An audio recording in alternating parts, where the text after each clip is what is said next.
It was a calm Saturday morning on our ranch tucked away on the quiet edge of town. My wife, Sarah, was out by the barn feeding the animals like she always did. She had on her usual ranch attire, flannel shirt, jeans, and the one thing that drew unwanted attention from our overzealous HOA president, her sidearm. Sarah is the town's chief of police, and though she was off duty, she's used to wearing her service weapon.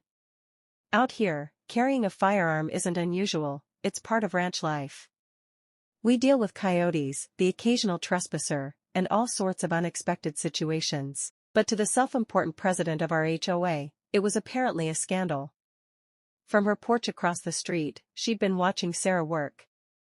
The moment she spotted the holstered weapon, she whipped out her phone and called 911, claiming someone was walking around armed and making her feel unsafe. A few minutes later, a patrol car rolled up into our driveway. I had just stepped outside when the officer got out, clearly unsure of what he was walking into. Sarah, who had just walked up toward the front gate to stretch her legs, waved at him. His posture changed instantly. "Chief," he said, blinking in surprise.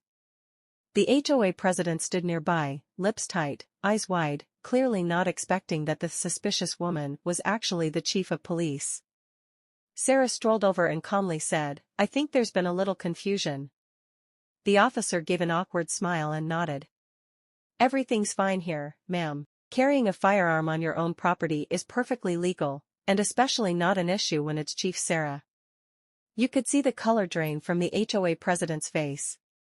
She tried to argue, stammering something about neighborhood standards, but there was nothing to back her up. Sarah just smiled and headed back toward the barn. I had to bite my tongue to keep from laughing. Karen had tried to pull authority, only to run straight into actual authority later. I heard Sarah telling the story to one of our neighbors. She grinned and said, "Next time Karen calls the cops on me, she'll know exactly who shows up." We both had a good laugh over that one.